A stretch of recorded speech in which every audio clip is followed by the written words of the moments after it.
A gente vai falar aqui um pouco, né, hoje sobre a Mariologia Bíblica, né, sobre a Nossa Senhora realmente nas Escrituras, né, a importância dela. Vamos ver aqui algumas passagens importantes, né, para que nós possamos realmente, né, conhecer mais sobre Nossa Senhora e também sobre a própria Sagrada Escritura, né. Nós estamos tanto num dia mariano, né, como também em um mês dedicado a. Aliás, foi em agosto ou é setembro? Foi agosto, né? Das Sagradas Escrituras. Não tô me recordando bem. Setembro, né? Agora? Pois é, tá. Então também estamos em um mês que é mais voltado para que nós possamos refletir sobre a Bíblia, né? Sobre as Sagradas Escrituras. Então é muito importante nós termos essa formação, né? Porque muitas vezes Maria passa desapercebido assim, né? Nós temos vários dos nossos entre aspas, irmãos, né? Os protestantes, né? Que acabam tendo assim uns argumentos, né? E às vezes nós não sabemos responder, né? Como nós podemos ver Nossa Senhora na Bíblia, fora aquelas passagens mais específicas mesmo de São Lucas, né? Mas nós podemos ver com essa formação, né? O objetivo dessa formação é que vocês abram mais a mente, né? Essa visão sobre Nossa Senhora na Bíblia, na contribuição que ela teve para o plano de Deus, né? E tudo mais. Então, antes de tudo, né? Antes de falar sobre Nossa Senhora em si, cabe uma pequena introdução sobre a importância realmente assim, né, das Sagradas Escrituras, né? Que por diversas vezes muitas pessoas não estão ainda habituadas, né, ainda mais no começo assim da caminhada, né? Então, ressaltar alguns pontos sobre a questão mesmo das Sagradas Escrituras, o que a igreja nos ensina sobre elas, para poder ter um melhor entendimento, né, sobre aquilo que compete à Nossa Senhora, né, aquilo que diz respeito à Nossa Senhora que está nas Sagradas Escrituras. Então, o primeiro ponto é que a Bíblia por completo, ela é a palavra de Deus, e nós não podemos desprezar nenhuma de suas partes ou divisões, né? Muitas vezes nós chegamos, né, a ter um certo, eu posso dizer até preconceito, né, certa desvalorização do Antigo Testamento, né? Nós queremos apenas valorizar e conhecer o Novo Testamento, que, é claro, de certa forma mais importante, né? Assim, é realmente o grande plano de Deus estando na sua plenitude, mas nós não podemos desprezar completamente aquilo que foi o plano de Deus para toda a civilização, né? Todo que precedeu realmente a Cristo, né? Todo aquele povo escolhido, né?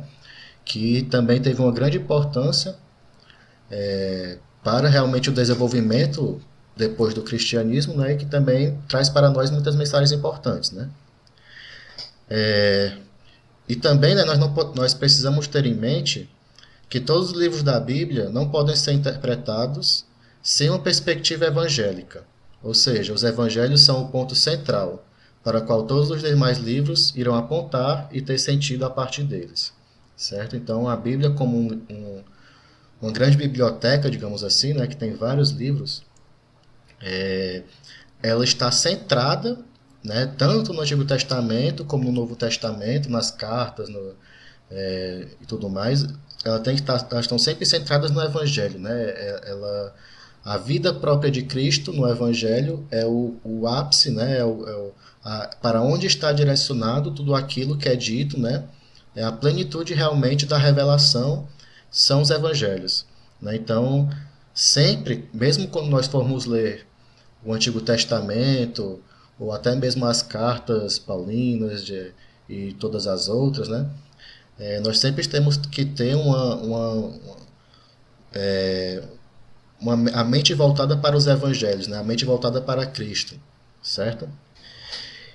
E temos também uma relação, né, entre o Antigo e o Novo Testamento, na qual o Antigo Testamento ele vai anunciar e prefigurar o Novo Testamento, enquanto o Novo Testamento o confirma e cumpre aquilo que foi, né, já prefigurado e anunciado no Antigo Testamento. Então temos aí uma via de mão dupla na qual os dois são importantes, né? Os dois se complementam, né? E o Novo Testamento vem não para abolir o Antigo, né? No caso foi a aliança antiga, né? Que foi abolida e se criou a nova aliança, né? Marcado com o sangue de Cristo, né? Mas toda essa riqueza do Antigo Testamento, né, ela não foi abolida, né? Realmente existem muitas coisas que podem ser aproveitadas, né, que nós também devemos sempre buscar conhecer, né, tomar conhecimento dessa riqueza. Observamos no Antigo Testamento diversas simbologias, atos e profecias que prefiguram, ou seja, dão uma visão, uma imagem inicial de algo relacionado à ação salvífica de Jesus no Novo Testamento, bem como prefigurações de figuras importantes, como a Santíssima Virgem Maria e a Igreja Católica, entre outros. No Antigo Testamento existem várias passagens, inclusive algumas nós vamos citar durante essa formação, de simbologias, né, que vão prefigurar algo que irá ser cumprido, algo que irá ser planificado, né, ou no Evangelho, até mesmo com a própria igreja, né, o próprio viver da própria igreja, né. Então são textos muito simbólicos, né. Compreendendo bem o Antigo Testamento, e só um parêntese, né, quando eu digo bem simbólico, não tira também a questão real, né? Atos verdadeiros que aconteceram, né? Mas que esses atos verdadeiros e que para a época tinham um certo sentido, mas quando vistos realmente com a perspectiva evangélica, como eu falei, né? Todas as questões da Bíblia devem ser vistas com uma visão evangélica. Então, quando elas são vistas com esse tipo de visão, né, nós tiramos um fruto maior, né? Nós tiramos um significado maior do que meramente aquele acontecimento, certo? Então é um ato verdadeiro, né, que traz nela uma carga simbólica grande e vários significados espirituais, né? Então, continuando. Compreendendo bem o Antigo Testamento e o colocando lado a lado com o Novo, poderemos compreender de forma muito mais completa os mistérios e as revelações que nos foram dadas por Jesus e pela Igreja, por meio das pessoas e dos atos descritos nas Sagradas Escrituras. Então, quem realmente quer conhecer muito bem a Bíblia, né, tem que conhecer também o Antigo Testamento, né? Sempre ressaltando essa questão, né, de que a Bíblia é um livro, né, uma biblioteca, né, que tem vários livros e ela é bem completa. E por ter várias dinâmicas, né, entre o Antigo e o Novo Testamento, sempre tem que se realçar nessa importância de também conhecermos o Antigo Testamento, certo? Agora um pouco da doutrina em si, né, do que o catecismo nos fala sobre os sentidos das Sagradas Escrituras. Né, isso aqui são trechos que eu retirei do próprio catecismo, que é a doutrina da igreja sobre como as Sagradas Escrituras nos falam, digamos assim. Então, são os parágrafos 115 a 117. Inclusive, se vocês quiserem olhar aí também, né? Mas eu não lembro bem se eu transcrevi, mas tá tudo aqui nos slides também para vocês conferirem. Nos parágrafos 115 a 117 do Catecismo da Igreja Católica, o amarelinho, né? O mais atual, de São João Paulo II, ele fala que a Bíblia tem dois sentidos distintos: o sentido literal e o sentido espiritual. Sendo que esse último, né, o espiritual, ele ainda é subdividido em três outros, né, o sentido alegórico, o sentido moral e o sentido anagógico. Então, vamos ver um pouco sobre cada um deles, né? O sentido literal, né, omnes sensus fundatur sub literalem, ou seja, todos os sentidos devem estar fundados no literal. Ou seja, é a própria questão do texto, né? Aqueles relatos que estão sendo colocados, né? Esses relatos históricos mesmo, né? Dos acontecimentos, dos fatos, né? Então, o sentido realmente daquilo que você lê é a primeira coisa que você já consegue compreender, né? Aquilo, o acontecimento em si. E, como está descrito aqui, né? Se eu não me engano, essa citação aqui, Omniscientis Fundatus Subliteralem, ela está no catecismo. Eu não lembro bem, mas se eu não me engano, sim. Então, todos os sentidos, né, todos os outros sentidos espirituais, eles estão fundados no literal. Né? Então, nós primeiro devemos compreender bem os fatos, né? Conhecer mesmo a questão histórica também, né? Estar bem embasados nessa questão literal das Sagradas Escrituras, para então também irmos compreendendo os outros sentidos, os sentidos espirituais, certo?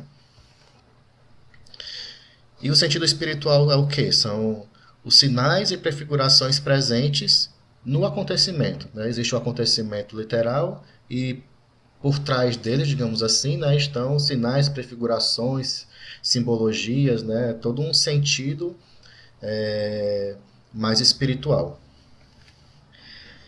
Aí, como eu falei, são três, né? O sentido alegórico, o sentido moral e o sentido anagógico.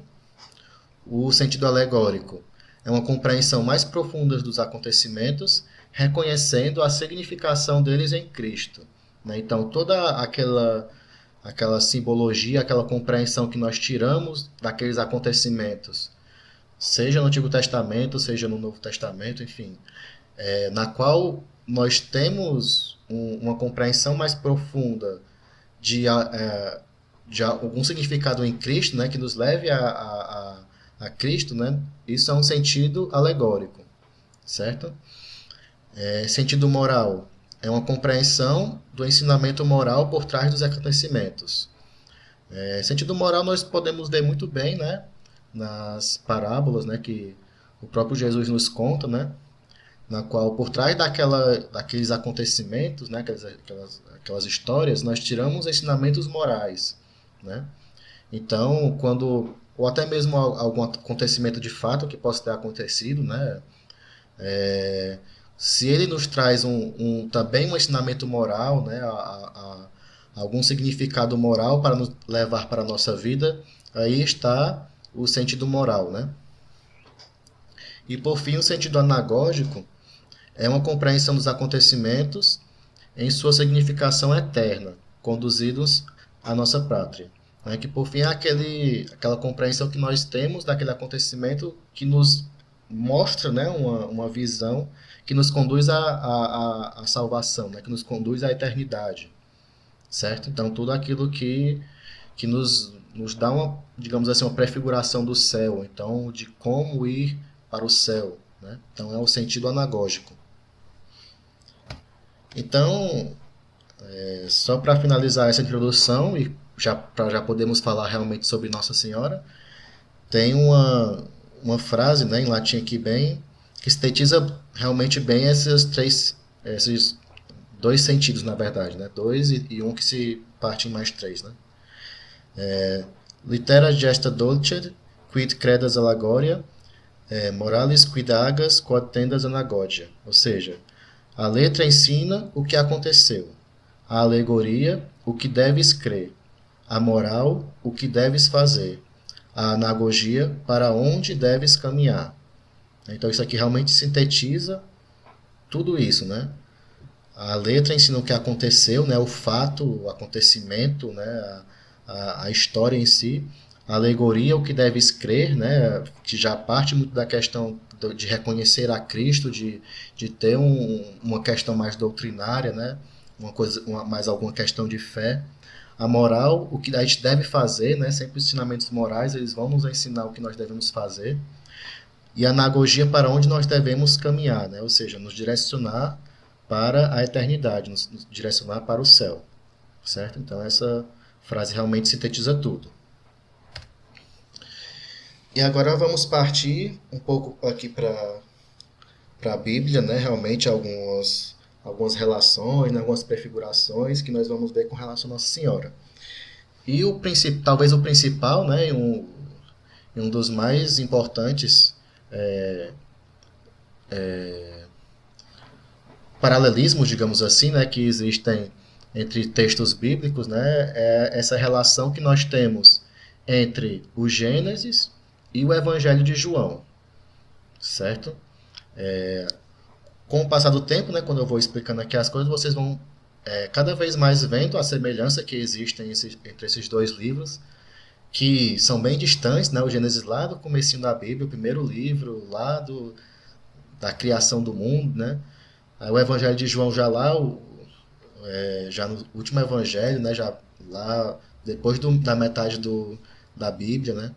Mas eles têm uma conexão muito, muito grande mesmo, né? E em questão até mesmo de tempo, né, também estão espaçados de forma muito grande, mas de forma espiritual, de forma simbólica, eles estão muito, muito próximos.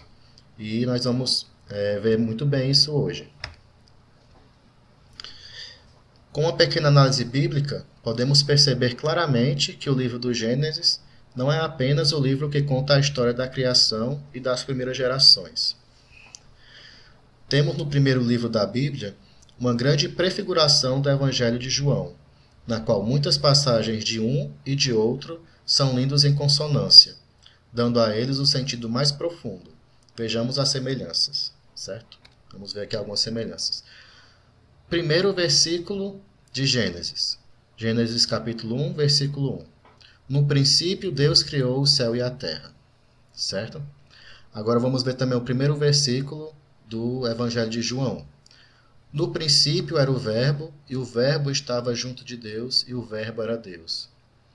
Então vocês, já nesse primeiro versículo, né, dá para ver claramente o paralelismo entre um e outro, né, na qual os dois começam com a narração da criação.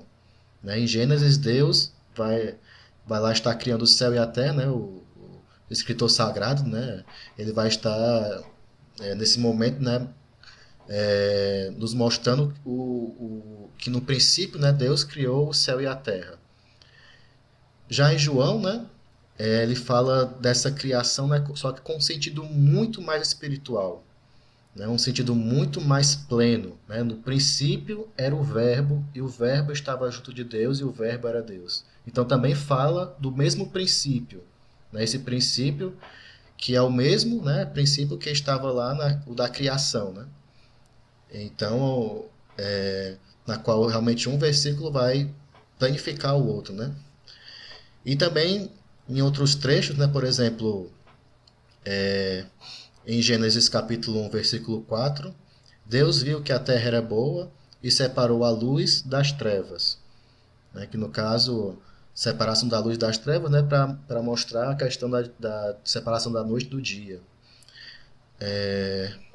Que é uma coisa bem mais, né, bem mais física, digamos assim, né? No Gênesis mostra uma coisa muito mais física dos acontecimentos como Deus criou, né? Enquanto em João é um sentido bem mais espiritual. Então em João, né, ele vai planificar ainda essa visão, né, da separação das trevas e da luz, né, como a separação da noite e do dia. Ele vai dizer: a luz resplandece nas trevas e as trevas não a compreenderam.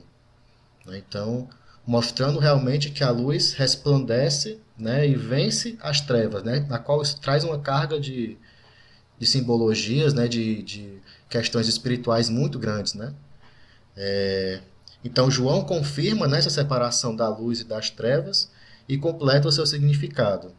A luz resplandeceu às trevas, e aqueles que estão nas trevas não conseguiam compreender os mistérios da luz. Né? Nós podemos ver, inclusive, aqui, né, diversas questões, né?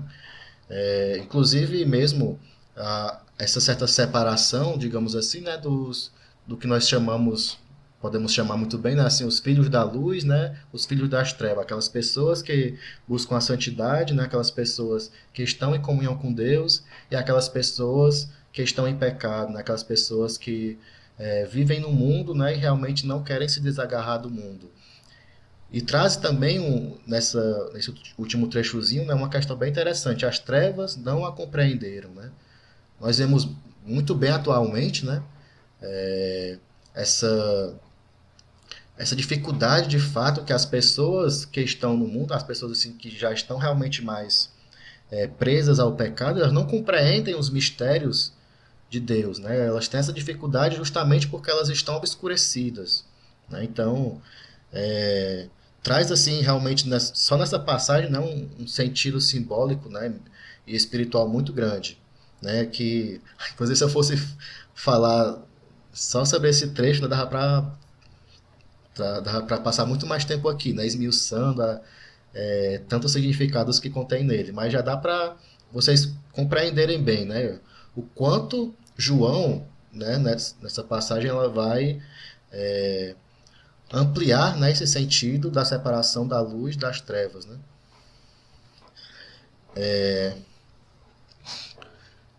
Aí também uma questão muito interessante, né? No Evangelho de João, logo após o prólogo de João, né, que é esse texto inicial do primeiro capítulo de João, na qual ele vai falar, que é inclusive, né, para quem participa da missa dentina, né, é o último evangelho, né, que é lido ao final da missa, né, que é exatamente o prólogo de João, né? Então, logo após esse prólogo de João, no evangelho de João, né, vai se iniciar uma sequência de dias, certo? Que aqui a gente vai enumerar para vocês poderem ver. Logo no finalzinho, né, do primeiro capítulo de João, aparece João, né, falando do Messias, no caso São João Batista, né? É a primeira vez que São João Batista lhe fala sobre o Messias, né, que é o primeiro dia que é relatado no Evangelho de João, que é do versículo 19 ao versículo 28. Aí no versículo 29 vai começar o versículo dessa forma: no dia seguinte João viu, né? Então já temos aqui uma passagem de um dia para o outro, né? Ou seja, a passagem do primeiro dia para o segundo dia.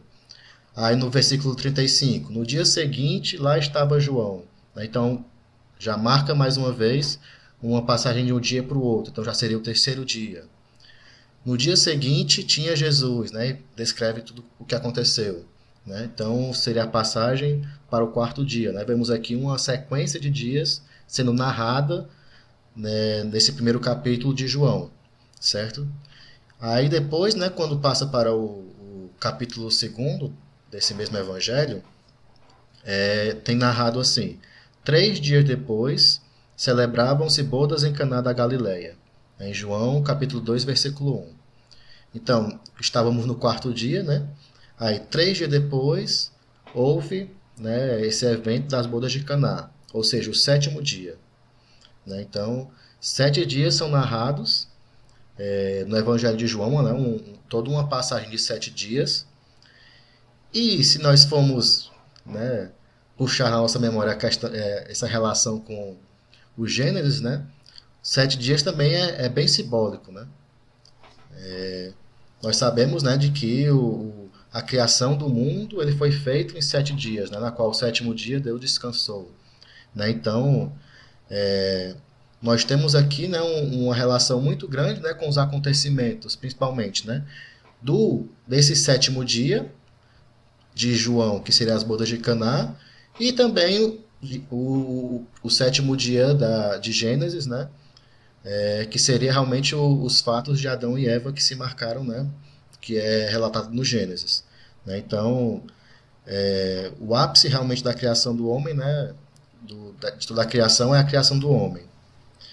Então vamos fazer também um certo paralelismo, né, entre isso, né, a questão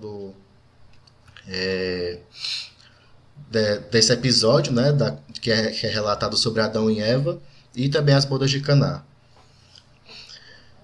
Em Gênesis capítulo 2,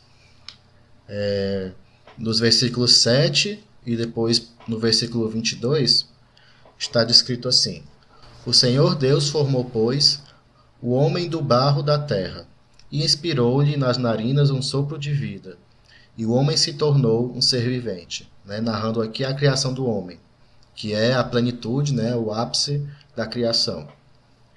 E da costela que tinha tomado do homem, o Senhor Deus fez uma mulher, e levou-a para junto do homem, narrando aqui também a criação da mulher, certo? Então, a gente pode ver, né, que passados esses 7 dias do Gênesis, há o relato de duas pessoas, Adão e Eva. E também no Evangelho de João, passado aqueles 7 dias que foram narrados, né, no seu primeiro capítulo, tem-se um episódio das bodas de Caná, onde há o relato também de duas pessoas, Jesus e Maria, né? E também em ambos, né, sempre um homem e uma mulher. Então vamos ver a semelhança, né, que existem entre esses dois personagens, né, tanto de Gênesis como de João. Primeiro de tudo, Eva incentivou Adão a cometer o seu primeiro ato pecaminoso, enquanto que Maria incentivou Jesus a realizar o seu primeiro ato glorioso, né, o seu primeiro milagre público, né, a transformação de água em vinho. Então, o que Eva trouxe o pecado, né, ao mundo, por meio desse incentivo também a Adão para cometer o seu primeiro ato pecaminoso. Já Maria, né, ela incentivou Jesus a fazer o seu primeiro milagre, né, introduzir já no mundo a questão mesmo da glória, né, a questão mesmo da salvação. Adão diz que Eva é osso de seus ossos e carne de sua carne. Já Jesus é filho carnal de Maria. Então vemos também essa ligação, essa relação na qual, né, no caso Eva foi tirado de João, já aqui, né, Jesus foi tirado de Maria, né, do seu ventre. Aqui no versículo 23 de Gênesis fala: Eis agora aqui, disse o homem, o osso de meus ossos e a carne da minha carne. Ela se chamará mulher porque foi tomada do homem. Então, da mesma forma que, digamos assim, né, Eva e Adão têm o mesmo DNA, né? Jesus e Maria também, né? Mais uma relação e esse trecho aqui a gente vai deixar guardado para também utilizar mais tarde. Eva acreditou em um anjo mau, que é Lúcifer, né? E trouxe o pecado e a morte à humanidade.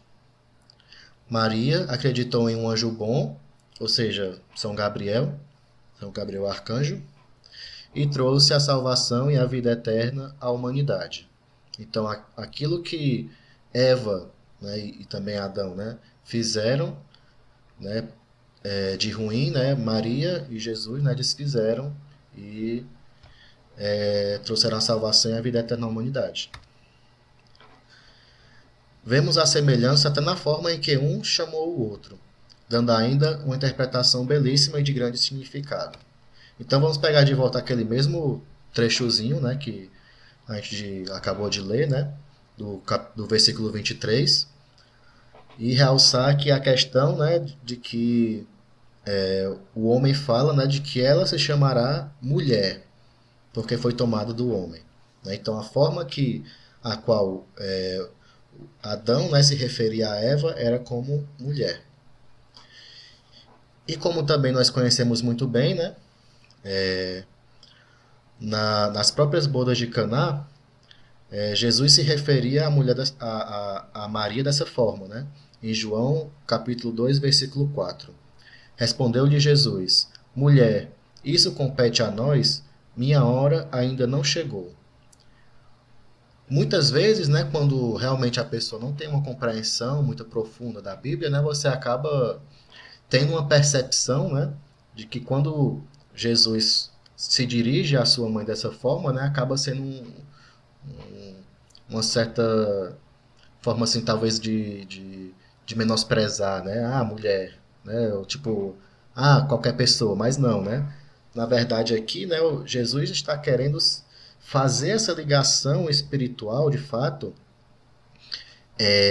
entre aquele acontecimento e também o acontecimento lá de Gênesis, na qual Adão chamava a Eva de mulher. Então fazer essa ligação espiritual entre ele mesmo e a sua mãe com Adão e Eva, né? Na qual o homem chamava, né, a mulher de mulher, né? Então, não é à toa que Jesus chama a Santíssima Virgem de mulher, Os protestantes interpretam como palavra de desprezo, como se mostrasse que ela era uma mulher qualquer. Mas não. Tendo o Evangelho de João estreita ligação com o Gênesis, essa forma de tratamento é para mostrar que Maria é a mulher que é citada no Gênesis, né? Fazer essa ligação entre os dois textos sagrados. E aqui também, né? Da mesma forma, existe outros dois versículos, né? Um em Gênesis e outro também em João, na qual existe essa palavra mulher, né? E que também é uma ligação entre um e a outra. É em Gênesis capítulo 3, versículo 15, na qual diz, é, é algo que Deus está falando, né, para Adão e Eva depois que eles cometeram pecado, né? Porém ódio entre ti e a mulher. Isso se referindo à serpente, né, falando para a serpente, ou seja, porém ódio entre o demônio, Satanás, né, Lúcifer, e a mulher, entre a tua descendência e a dela. Esta te ferirá a cabeça e tu ferirás o calcanhar. Né? Também uma passagem muito cheia de simbolismo, muito cheia de significados e que existe essa ligação muito forte, né, com dessa simbologia, né, de que a mulher, né, é a Virgem Maria, né, que mulher é Nossa Senhora, que ela a descendência da serpente, no caso, seria realmente tanto os demônios, né, mas como também digamos assim, os filhos das trevas, né, que tem uma inimizade com a descendência dela, ou seja, o próprio Cristo Jesus, que é a descendência mais específica, né, realmente carnal, de Nossa Senhora, mas como também toda a igreja, né, na qual Nossa Senhora como nossa mãe, nós somos também descendência dela. E no Evangelho de João, né, no capítulo 19, versículos 26 e 27, há outro versículo na qual há essa referência, né, à mulher. Quando Jesus viu sua mãe e perto dela o discípulo que amava, disse à sua mãe: Mulher, eis aí o teu filho. Depois disse ao discípulo: Eis aí a tua mãe. Esse versículo também muito simbólico, né, na qual ele Jesus vai falar a mulher mais uma vez, né, justamente para associar, né, essa entrega da mãe não apenas, né, a João que estava lá, mas fazer referência a essa questão, né, na qual Deus falou para a serpente, né, a descendência da mulher. Né? Então essa descendência, ela também é replicada não apenas a, a João, né, mas também a todos nós. Né? Então há essa ligação muito forte, né, entre o trecho de João e de Gênesis, na qual realmente um vai confirmar o outro. Né? E há também um outro versículo no Apocalipse, né, que também vai confirmar muito esse versículo do Gênesis, certo? Em Apocalipse capítulo 12, versículo 17. Este, o dragão, né, no caso, então se irritou contra a mulher. Mais uma vez vemos aqui a palavra mulher. Se irritou contra a mulher e foi fazer guerra ao resto da sua descendência, aos que guardam os mandamentos de Deus e que têm testemunho de Jesus.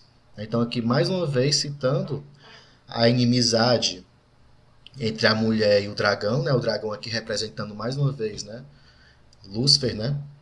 E na qual, né, mais uma vez mostra fazer guerra contra o resto de sua descendência, né? O dragão fez guerra contra o resto de sua descendência. E aqui ele vai mostrar realmente, né, de forma bem explícita, quem é a descendência da mulher, né? Não é apenas Jesus, mas todos aqueles que guardam os mandamentos de Deus e têm o testemunho de Jesus. Então, não é apenas João a descendência, e nem apenas Jesus. Somos todos nós que guardamos o mandamento de Deus e temos o testemunho de Jesus Cristo, certo? Então, uma outra parte da Bíblia, né, um outro item, digamos assim, né, muito importante da Bíblia do Antigo Testamento, que tem uma relação muito grande com a Mariologia em si, né? Que é a Arca da Aliança. Vamos Vamos conhecer um pouco sobre ela, né, para quem não conhece. A Arca da Aliança é o mais importante objeto do Antigo Testamento, juntamente com as Escrituras, no caso, né, o Pentateuco. Ela era a peça mais preciosa e estimada pelos judeus, né, a Torá, no caso, né, como era chamado por eles. Né, então, a Arca da Aliança é esse objeto muito importante, né, que tinha uma carga espiritual muito grande para os judeus, né, que realizava grandes prodígios, né, e tudo mais. Deus exigiu que a arca fosse feita com medidas precisas, com o mais fino material e o mais puro ouro, pois ela conteria os mais sagrados artefatos da história da salvação judaica e a presença do Senhor cobria ela. Então vamos fazer esse comparativo, né? O que é que havia nessa arca de tão importante e como isso vai também se relacionar com Nossa Senhora, né? Então vamos fazer aqui um paralelo, né? Na arca continha e em Maria continha. A primeira coisa na qual a arca continha, as tábuas dos 10 mandamentos, né? Ou seja, a lei de Deus em pedra. Enquanto que Maria continha, né, Jesus, a lei de Deus feito carne e o justo juiz. O segundo objeto que tinha na arca era o maná, o pão da vida terrena que salvou os judeus. Enquanto Maria continha Jesus, o pão da vida eterna que nos trouxe a salvação. O terceiro item da arca era a vara de Arão, o grande sacerdote, enquanto Maria continha Jesus, o maior e eterno sacerdote. Né? Então vemos aqui já uma ligação bem próxima entre a Arca da Aliança e Nossa Senhora. Mas você aí não se convenceu? Então vamos ver aqui mais alguns pontos para ver se vocês se convencem. Em Êxodo 40, versículos 21 e versículo 34. Introduziu a arca no tabernáculo e, tendo pendurado o véu de separação, cobriu com ele a arca da aliança. Então a nuvem cobriu a tenda de reunião e a glória do Senhor encheu o tabernáculo. Agora vamos fazer o paralelismo com Lucas, capítulo 1, versículo 35. Respondeu-lhe o anjo: O Espírito Santo descerá sobre ti, e a força do Altíssimo te envolverá com a sua sombra. Por isso, o ente santo que nascer de ti será chamado Filho de Deus. Então, nos dois versículos, né, nós vemos bem Deus velando a Arca da Aliança, lá em Êxodo, né, cobrindo com ele, com um véu, né, ou seja, que simboliza realmente a proteção, né, a graça, o, realmente a glória, né, está cobrindo esse objeto sagrado. E também mostra, né, em Lucas, o anjo falando que o Espírito Santo descerá sobre ela, né, e envolverá com a sua sombra, né, mostrando também essa proteção, né, essa glória, essa graça, né, que é conferida a ela. Uma outra passagem, segundo Samuel, capítulo 9, 6, versículo 9. Segundo Samuel, capítulo 6, versículo 9. Como entrará a arca do Senhor em minha casa? E aqui em Lucas, capítulo 1, versículo 43, de onde me vem esta honra de vir a mim a mãe do meu Senhor? Né? Em ambas se mostra um questionamento, né, na qual receber, né, a Arca da Aliança para os judeus em si, né, era um motivo de glória, um motivo de alegria muito grande.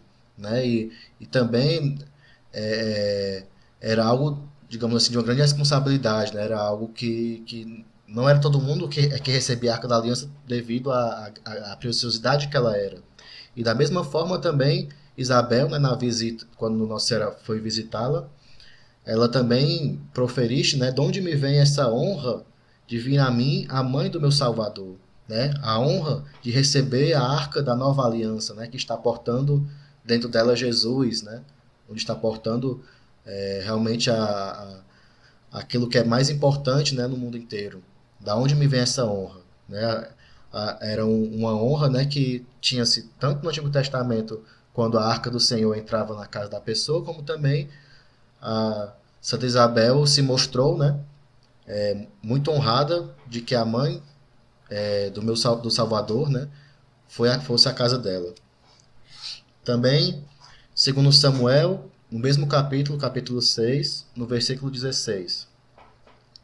Ao entrar a arca do Senhor na cidade de Davi, Micol, filha de Saul, olhando pela janela, viu o rei Davi salteando e dançando diante do Senhor. Então, mostrando essa grande alegria, né? Realmente era um júbilo, né? Uma alegria muito grande receber a Arca da Aliança, né?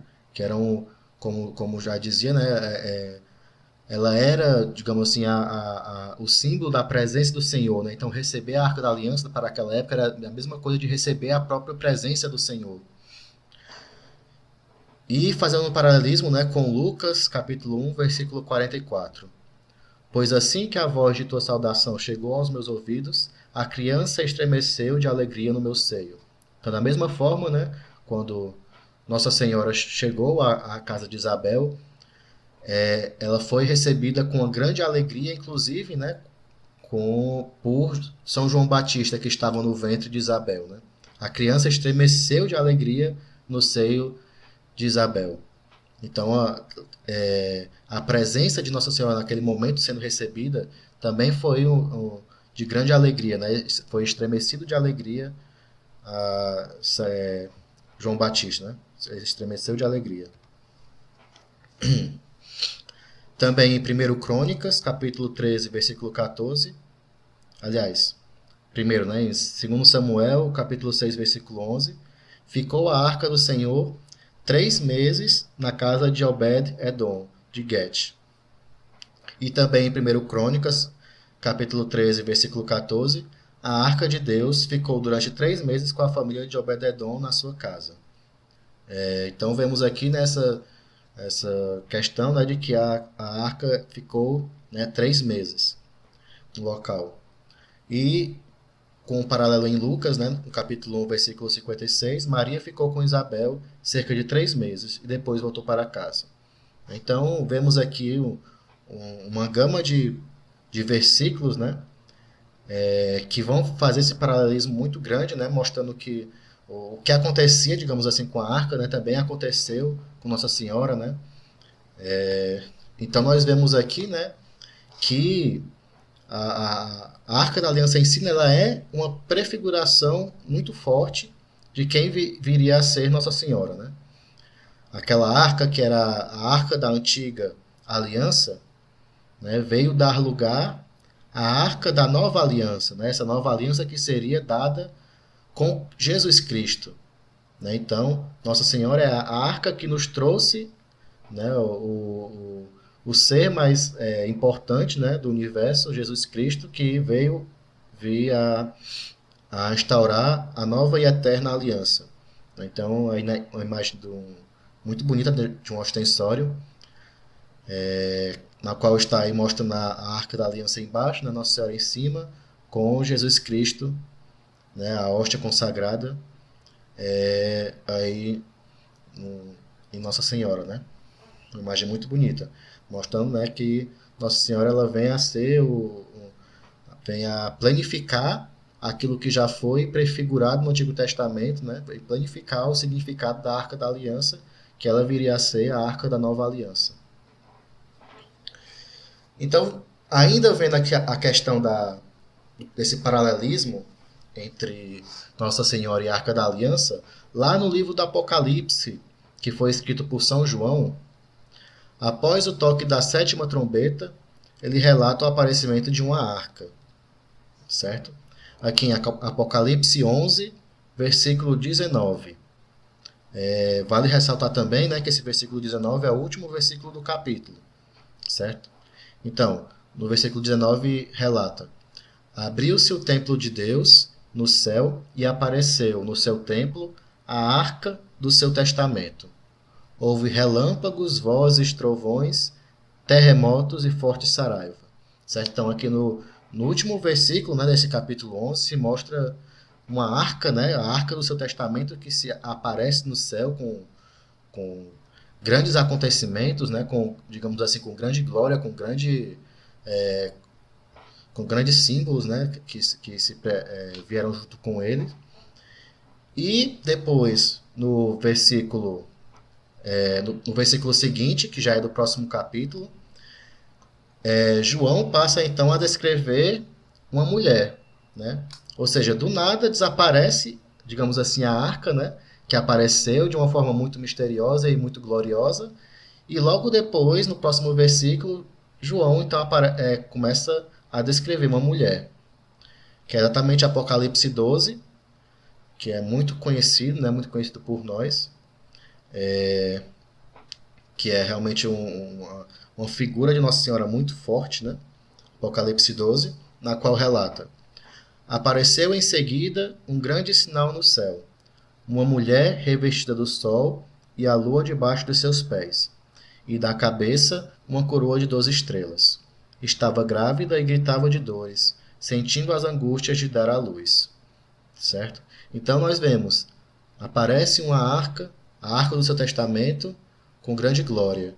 E logo depois aparece uma mulher revestida de sol também em grande glória. Ou seja, mostrando, né, na qual a arca deu lugar a essa mulher, que é Nossa Senhora. Né? Mais uma vez, vemos aqui nesse versículo a palavra mulher.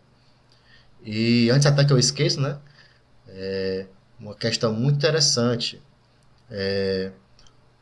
O único autor sagrado, né, fora o próprio Gênesis, o único autor sagrado do Novo Testamento que utiliza a palavra mulher, né, para se descrever a Nossa Senhora é São João. Então, em todos os evangelhos, o único evangelho que vai mostrar Jesus se referindo, né, chamando Nossa Senhora, a sua mãe, de mulher, é o evangelho de São João. Da mesma forma, no Apocalipse, que também foi escrito por São João, ele mais uma vez vai continuar se utilizando dessa palavra mulher para se referir a Nossa Senhora. Né? Então, essa própria também ligação mesmo do próprio autor, né? O autor utilizar a palavra mulher também vai estar dando um sentido, né? Uma carga espiritual, né? Para mostrar também, fazer essa relação daquilo que está sendo colocado no texto, né? Mas também ligando esse texto a Nossa Senhora. Né? Então é mais digamos assim, um argumento, né? Uma forma de mostrar, né? Mais uma vez que está se referindo aqui a Nossa Senhora, certo? Então, esse trecho, né, do Apocalipse, que é um trecho tão rico, tão cheio de significados, a gente vai esmiuçar um pouco mais sobre cada uma, né, das partes dele. Né, porque é um trecho tão recheado realmente de simbolismos e de significados que quando puxamos ainda mais, né, para esses significados para Nossa Senhora, né, ele basicamente consegue contemplar quase toda a doutrina da Mariologia, digamos assim, né? Então vamos esmiuçar um pouco mais, né, cada parte desse trecho, desses dois versículos de Apocalipse 12, para tirar todos os seus significados, né? A primeira coisa, né, a qual ele se refere a essa mulher é que ela veio revestida do sol. O que seria isso, né? Como é facilmente compreendido, Maria é revestida com a graça de Deus, gratia plena, né? Então esse revestida de sol é para mostrar, né, realmente que ela está revestida da graça, revestida da glória, né? Assim como o próprio anjo anunciou a ela, né? Ave cheia de graça, o Senhor é contigo, né? Então ela é algo que é a pessoa que está plena da graça, que ela está cheia da graça. E assim, por isso ela está revestida do sol, que o sol realmente ela é essa figura da graça, né, da luz, daquela mesma luz, né, que é aquela luz que vence as trevas, né, a graça que vence o pecado, que vence o mal, né? Ops, vale, meu Deus, passou pro último. Eita, do nada passou aqui pro último. Pronto, consegui voltar. Passou pro último slide. Voltando aqui, foi só um erro técnico. Apertei o botão errado. Então, o sol, né, também é sinal de santidade e justiça diante de Deus, como está escrito no Evangelho de Mateus, Mateus capítulo 13, versículo 23. Os justos resplandecerão como o sol. né? Então, ser relatado, né, nesse trecho do livro do Apocalipse, de que essa mulher estava revestida do sol, também é um sinal muito grande de santidade e de justiça, né? Na qual, inclusive, né, se nós formos ver um pouco a doutrina da escatologia, né, dos fins dos tempos, né, vemos que os corpos gloriosos, né, quando nós ressuscitarmos, nós, esses corpos eles emanarão também luz própria, né, eles também resplandecerão como o sol, como sinal de justiça e de santidade. Aquelas pessoas que chegaram à salvação eterna e então elas vão ser, no fim dos tempos, né, depois do juízo final, elas vão ser agraciadas, né, elas vão ser bonificadas com, com essa, como posso dizer, com esse sinal visível, né, da santidade deles. Né? Eles vão voltar para os seus corpos e os seus corpos então eles vão ser planificados de uma forma que eles vão resplandecer e vão mostrar, né, a sua santidade. A mesma coisa que aconteceu com o próprio Cristo, né? Lá na transfiguração, né? Ele também já prefigurou, né? Já naquele momento, o que seria o corpo glorioso, né? Até mesmo também Jesus, quando ressuscitou, né? Depois de ter passado toda a sua paixão e morte, ele veio a ressuscitar e também já veio para nós com o seu corpo glorioso, né? Então, tudo isso, né, mostra que esse resplandecer, né, esse corpo que resplandece como o sol, é um sinal de santidade, um sinal de salvação, certo?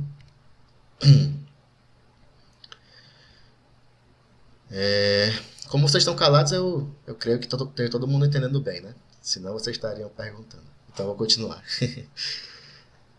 Tal como a figura de Jesus transfigurado, né, como acabei de falar, e seu corpo glorioso, após sua ressurreição, essa simbologia confirma a ressurreição e a assunção de Maria. Também é um outro ponto importante, né?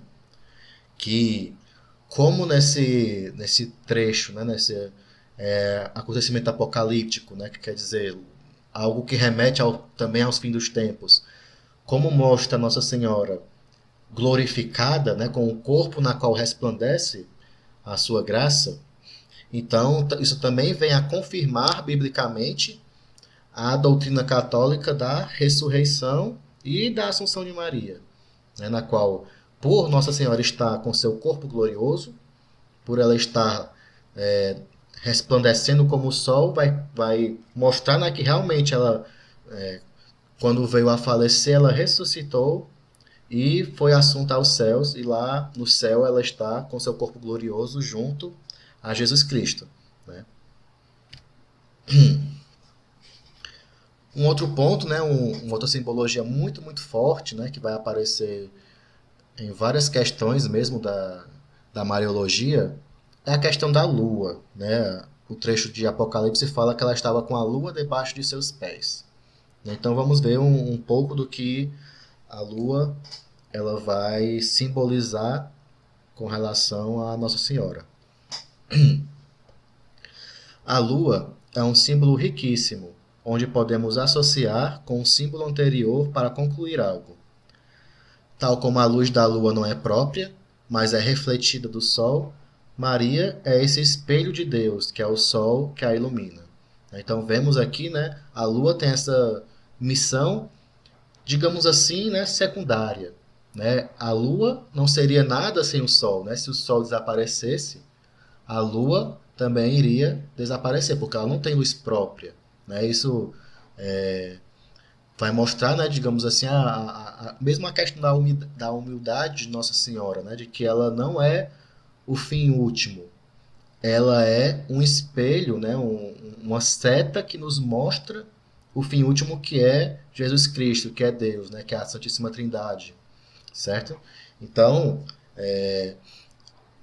Maria ela vai ser esse espelho que nos direciona, né, que nos faz, que nos mostra a Deus, né, de uma forma mais fácil.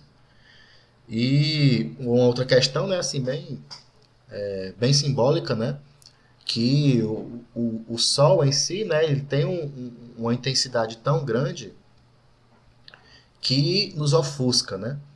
Você não consegue passar muito tempo olhando para o sol sem ser ofuscado, né? E sem gerar um dano aos seus olhos, né? Isso porque a glória de Deus, ela é muito grande, né? Ela é algo que realmente é inconcebível para nós, né? Para nós humanos.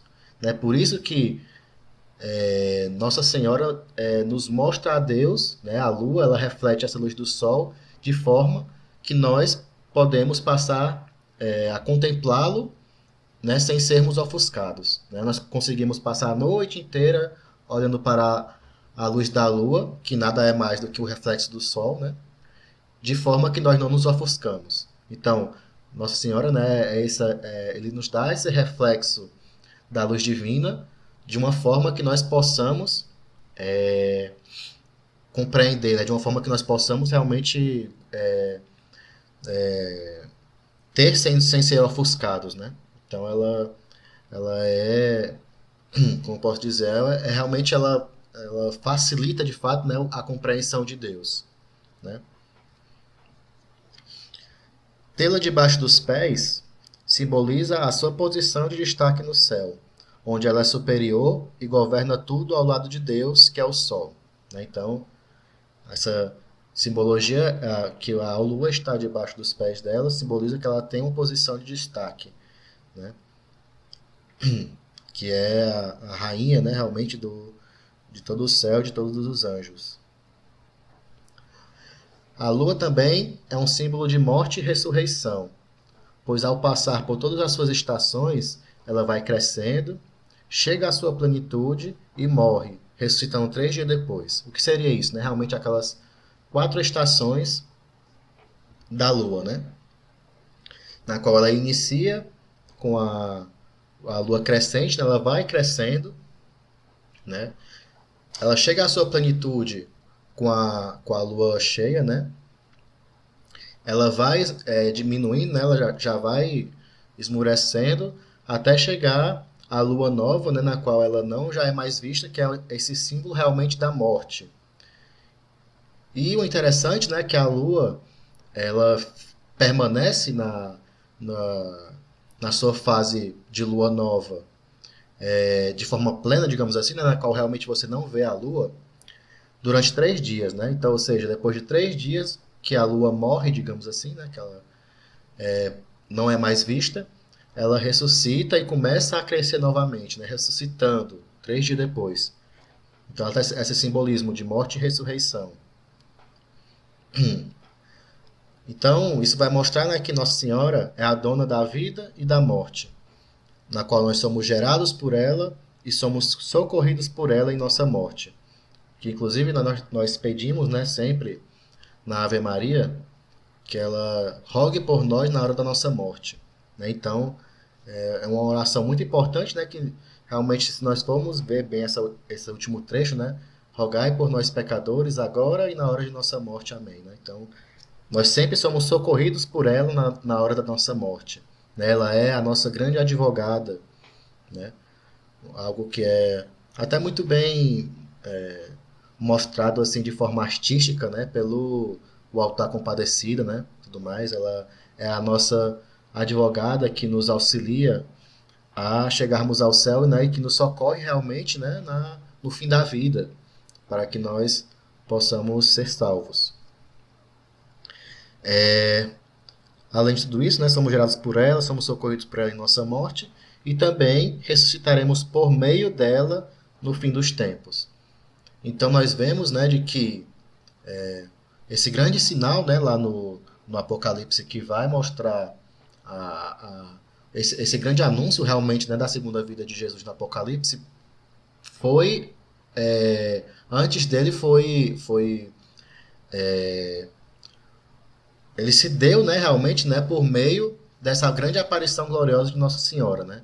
Então essa vinda gloriosa de Nossa Senhora ela vai ser dada antes da própria vinda gloriosa de Jesus Cristo, na qual a própria segunda vinda de Jesus ele vai vir mais uma vez para a Terra por meio de Nossa Senhora, né? Assim como ali na sua primeira vinda, né? Ele foi gerado por Nossa Senhora e veio ao mundo por meio de Nossa Senhora. Também, né, na sua segunda vinda, ele vai vir por meio da Santíssima Virgem de forma gloriosa, né?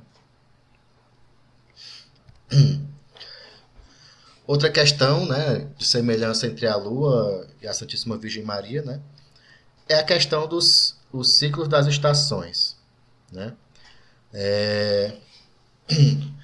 O ciclo das estações, né, da Lua, duram por volta de 28 dias, né?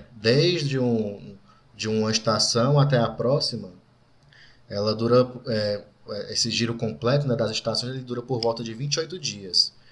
E também, para quem conhece assim um pouco de biologia, né, as mulheres também sabem muito bem disso, né?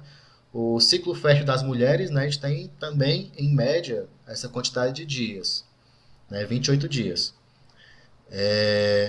Então, justamente por essa questão, né, que muitos povos antigos, aliás, não, não com relação a isso, né, mas isso aqui é outro, na verdade, outro fator, né? Muitos povos antigos também conheciam a influência da lua nas colheitas e no brotar das sementes, né? Eles antigamente, né, como não se tinha muito uma ciência muito profunda assim, né? Então eles relacionavam muito as questões dos astros com as coisas que eles demandavam, né? As colheitas, tudo mais. Então eles já conheciam, né, de que a Lua, né, tinha uma influência muito grande com, as estações, no caso da Lua, né, elas tinham uma como é? Elas, eles conseguiam, né, prever bem, né, essas questões das colheitas, do brotar das sementes, tendo em vista as estações da Lua, né? E por tudo isso, né, a Lua, ela sempre foi um grande símbolo de fecundidade para diversos povos, né?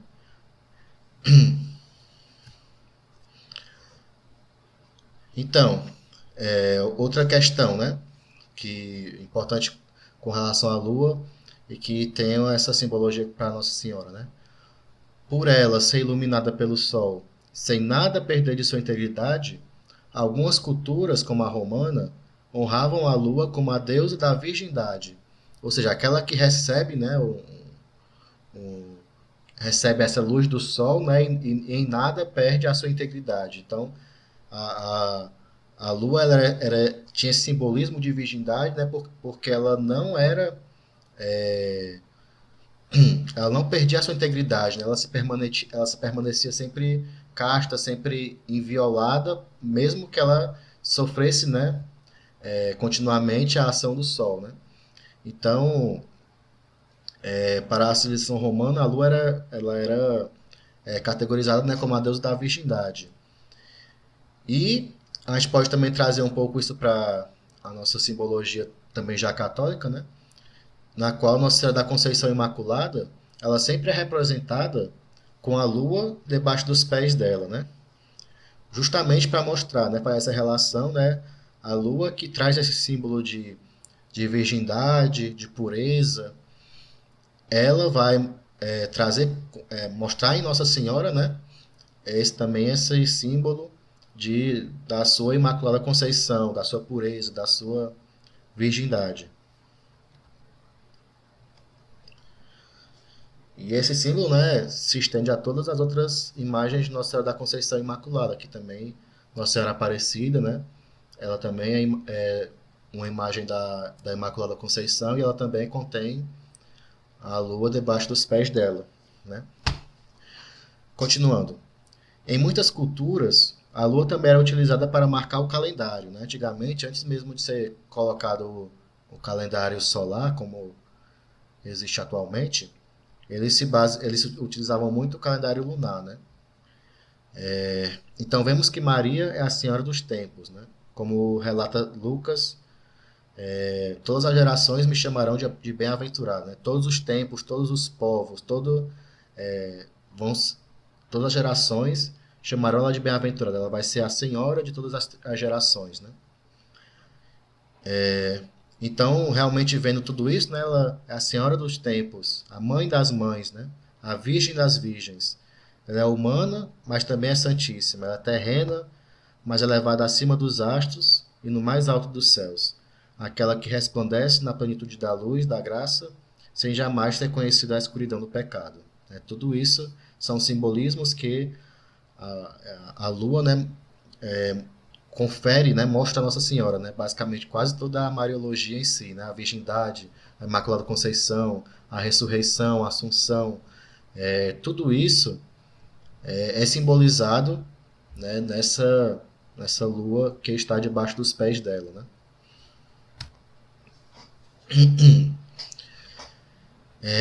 Continuando no trecho bíblico do Apocalipse, e na cabeça uma coroa de 12 estrelas, certo? O que é que nós temos nessa coroa de 12 estrelas?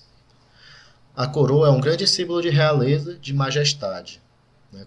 Que é realmente o símbolo mais visível, né? O primeiro é aquilo que nós trazemos na cabeça, né? A coroa é utilizada pela realeza.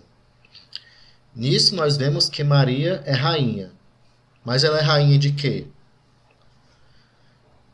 As 12 estrelas, elas simbolizam, né, as 12 tribos de Israel, mostrando que Maria é rainha de toda a terra, né? Mostrando que ela é rainha dos povos, rainha, né,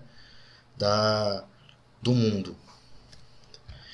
E também 12 são os apóstolos, mostrando que Maria é rainha também da igreja, bem como rainha do céu e dos anjos, pois foi no céu que ela foi coroada pelos anjos, né, por meio da sua, logo após a sua assunção, certo? Então, ela é rainha, né, coroada com 12 estrelas, que vem a simbolizar que ela é rainha de toda a terra, rainha da igreja e rainha do céu, bem como também dos anjos, né? Nós também podemos concluir que Maria é rainha ao interpretar uma passagem do Evangelho de Lucas, certo? Vamos pegar em Lucas capítulo 1, versículo 32. Este, se referindo a Jesus, né? Este será grande e será chamado Filho do Altíssimo, e o Senhor Deus lhe dará o trono de Davi, seu pai. Mas, Caio, o que é que esse trecho tem a ver com Nossa Senhora? O que é que ele está falando? Né? Vamos fazer aqui a análise literal. Ele está dizendo que Jesus será grande. Ele será chamado Filho do Altíssimo. Então é que ele está realmente realçando Jesus, certo? E o Senhor Deus lhe dará o trono de Davi, seu pai. O que é que está dizendo literalmente aqui? Jesus, ele será rei, né? Vai ser dado o título, né, do trono de Davi, e que ele será chamado Filho do Altíssimo, né? Ou seja, Jesus vai ser rei, o Filho do Altíssimo.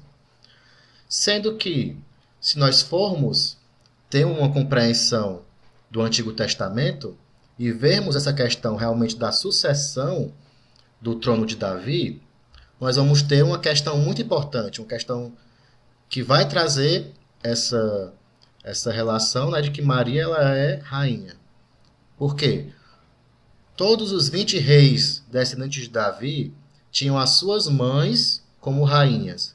São as chamadas Gebirá, né, a rainha-mãe. Então, Jesus, né, sendo um rei da linhagem de Davi, da mesma forma, né, ela vai ter a sua mãe como rainha, a Gebirá. E isso a gente vê, é confirmado, né, realmente em vários versículos. Nós vemos aqui uma das representações disso mais simbólicas é a do rei Salomão e de sua mãe Betsabé. Vamos aqui com um trecho de 1 Reis, capítulo 2, versículos 19 a 20. Mandou colocar um trono para sua mãe, e sentou-se à sua direita. Tenho um pequeno pedido a fazer-te, disse ela. Não mo recuses. Pede, minha mãe, respondeu o rei, porque nada te recusarei. Inclusive, né, se você for ler esse trecho, né, pensando num diálogo entre Jesus e Nossa Senhora, né, você vai ver, inclusive, né, uma semelhança muito grande com a própria questão das bodas de Caná, né? Você vê, né, que uma prefiguração muito clara, né, daquilo que é a relação de Jesus com Maria, que é essa relação que tinha o rei Salomão e sua mãe Betsabé, né, vai simbolizar a questão da, da como é o nome? Vai, Deus, esqueci. Da intercessão, né, universal, né, que tem Nossa Senhora para com o seu filho Jesus, né?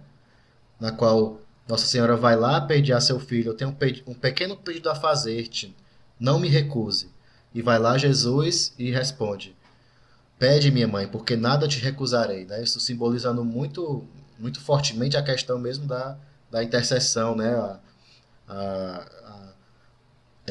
esse título realmente da intercessão universal que Nossa Senhora tem e dessa realmente essa relação que se tinha, né, entre Nossa Senhora e Jesus. Outros trechos, né, que vocês também podem confirmar essa questão da Gebirá, né? O rei Asa e Maaca, em 2 Crônicas, o rei Jeconias e a sua mãe, em Jeremias. Então, todos esses trechos, né, eles vão confirmar essa questão de que o, a mãe do rei da linhagem de Davi deveria ser, então, também rainha, né? Isso quando você vai ver um pouco, né, a questão mais literal, né, você vai se aprofundar um pouco no texto em si, antes de procurar a questão sobrenatural, né, você poderia muito bem ver, né, de que o motivo, assim, realmente que se dava para que a rainha fosse a mãe do rei e não a sua esposa, era justamente, né, porque naquela época o rei tinham várias esposas e várias concubinas, né? Então não se podia ter uma só rainha e a única forma de ser realmente só uma rainha seria a mãe, né? Mãe a gente só tem uma, pelo menos mãe carnal, né? A gente só tem uma, a gente só sai de uma mulher. Então a forma que tinha para aquela época, para aquela civilização, para aquela cultura, era que a rainha fosse a mãe, né? Isso, é claro, não foi unicamente, né, por isso, né? É claro que por trás de toda essa questão mesmo histórica e cultural, Deus já queria, né, implantar nesse fato, né, já queria dar esse símbolo de que Jesus, como herdeiro do trono de Davi, né, ele que seria rei, ele daria à sua mãe, a Santíssima Virgem Maria, o título de rainha. Então, a partir, né, desse conhecimento literal, né, desse trecho, nós tiramos um sentido espiritual na qual Deus quis colocar, né, por meio desse texto, um significado maior, né? Beleza? Então vamos continuar aqui. O... Oi, pode falar. Consigo, tá acabando. Outro trecho, outra parte, né, continua o trecho de Apocalipse, dizendo que ela estava grávida. Mais uma vez, né, mostrando, né, mais um fato que realça a questão de que essa mulher deveria ser Maria, né? A mulher estar grávida. Ele vai cada vez mais confirmar de que Maria seria essa mulher do Apocalipse. Aqui o trecho, né? Apocalipse 12:5. Ela deu à luz a um filho, um menino, aquele que deve reger todas as nações pagãs com cetro de ferro. Então, claramente, né, vê o filho dessa mulher, um menino, né, Jesus, ele deve reger todas as nações pagãs, né, ou seja, é um rei. A mulher fugiu então para o deserto, isso é Apocalipse 12:6, que também foi um fato que aconteceu com Nossa Senhora, né? Ela teve que fugir para o deserto porque Herodes, né, ele fez um decreto, né, para poder matar as crianças, né, e tendo em vista matar a Jesus, né? Então a Nossa Senhora fugiu junto com José e Jesus para o deserto. Assim também essa mulher de Apocalipse assim o fez, né? Em Apocalipse 12:13, o dragão, vendo que fora precipitado na terra, né? Ou seja, fazendo referência, né, de que esse dragão é Lúcifer, né? O anjo que foi precipitado na terra é Lúcifer, né? Assim como todos os outros demônios. Perseguiu a mulher que dera à luz o menino. No caso, também simbolizando a perseguição, no caso de Herodes, né, que também dessa forma, acaba também com essa simbolização do mal, né? A simbolização dos demônios que perseguiam a mulher e o seu filho, né? Então, mais uma relação que confirma, né? E também vai terminar praticamente o trecho, né, dizendo que ela gritava de dores, né, dessa gestação.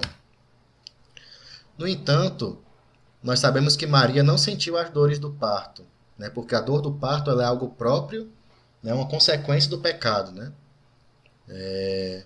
Então, Maria era imaculada, né? Então, ela não deveria sentir a dor do parto. Então, como é que nós podemos explicar esses gritos de dor? É porque, na verdade, essas dores, elas se referem não à gestação em si de Jesus, né? Porque a gestação de Jesus, ela foi milagrosa, de fato. Ela, inclusive, não rompeu não tirou a virgindade da Virgem Maria, né? Então não foi algo doloroso, né? Até porque ela era imaculada, né? Ela estava nesse momento, né? Isenta, né? De toda essa consequência do pecado. Essas dores, na verdade, se referem às dores que ela sentiu no Calvário, né? Que o Calvário foi aquele momento na qual ela mais uma vez estava gerando uma nova vida, né? Da mesma forma como Nossa Senhora ela deu a vida a Jesus, né? Ela gerou a Jesus no seu seio.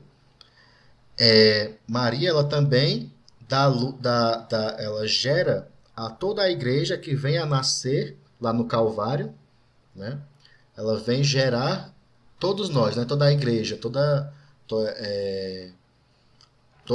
a descendência, todo o restante da descendência, né? Que nós já falamos que é toda a igreja.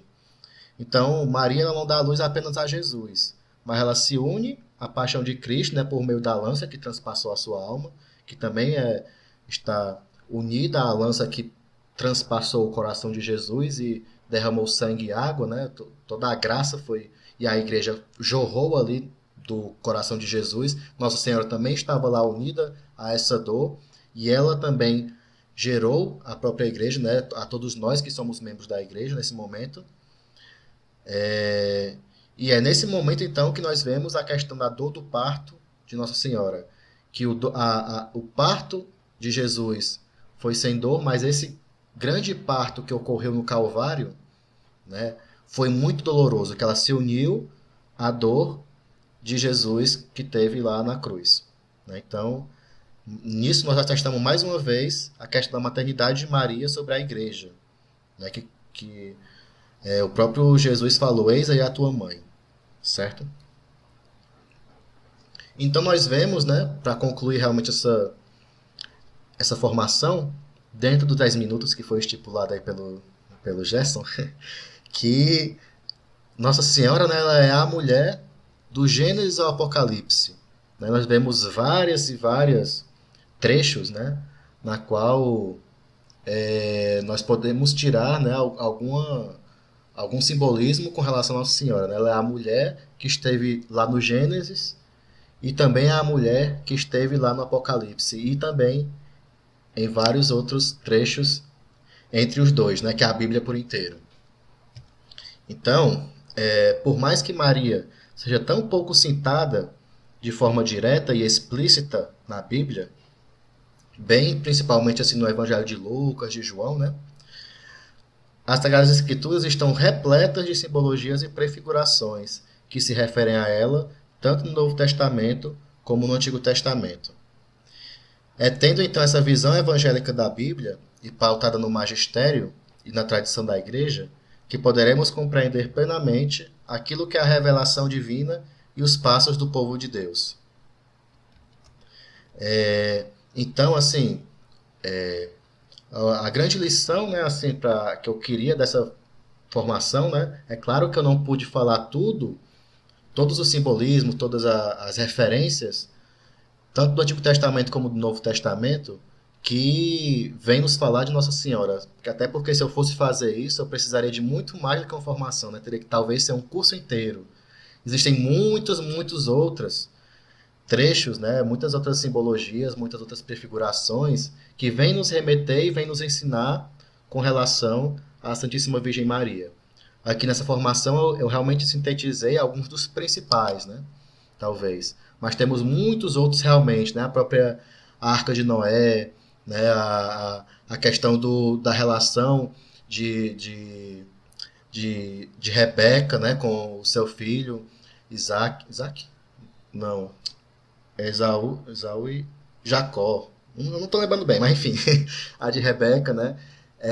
Muitas outras figuras femininas também do Antigo Testamento vêm nos remeter à questão de Nossa Senhora. Então, se você for realmente estudar, né, e se aprofundar, você vai descobrir muitas coisas. Então, o objetivo aqui realmente é abrir a cabeça de vocês, né, para ver que existe muito de Nossa Senhora velado dentro da Bíblia, na qual nós podemos ir cada vez mais descobrindo. Então é realmente o suscitar, né, essa leitura, suscitar esse estudo das Sagradas Escrituras que é tão importante para nós conhecermos realmente a nossa igreja, não apenas com relação a Nossa Senhora, mas também com todos os mistérios que tão grandiosos que a nossa igreja tem consigo, né? Então, é realmente suscitar nesse mês de setembro para que vocês possam estudar mais, né, as Sagradas Escrituras, ter esse momento realmente de intimidade com a palavra de Deus, né? Quem sabe, por mais que talvez a pessoa não possa todo dia ir na missa, mas que pelo menos leia o Evangelho e as leituras do dia, né, para ter essa intimidade com as Sagradas Escrituras é uma devoção muito importante, né, que nos une com a igreja, que nos une com todas as pessoas que estão lá realmente meditando com aquelas mesmas palavras, né? Então é o que eu queria suscitar realmente em vocês, né? Então eu agradeço realmente a paciência de terem me ouvido, né? Falei bastante aqui e espero que vocês tenham gostado. Se tiverem mais alguma dúvida, assim que não quiseram perguntar assim abertamente, né? Mas eu também posso responder no privado, assim, né? Enfim, vocês podem se sentir livres, né? A, a obterem a minha ajuda no que for preciso, certo? Então eu agradeço e é isso aí.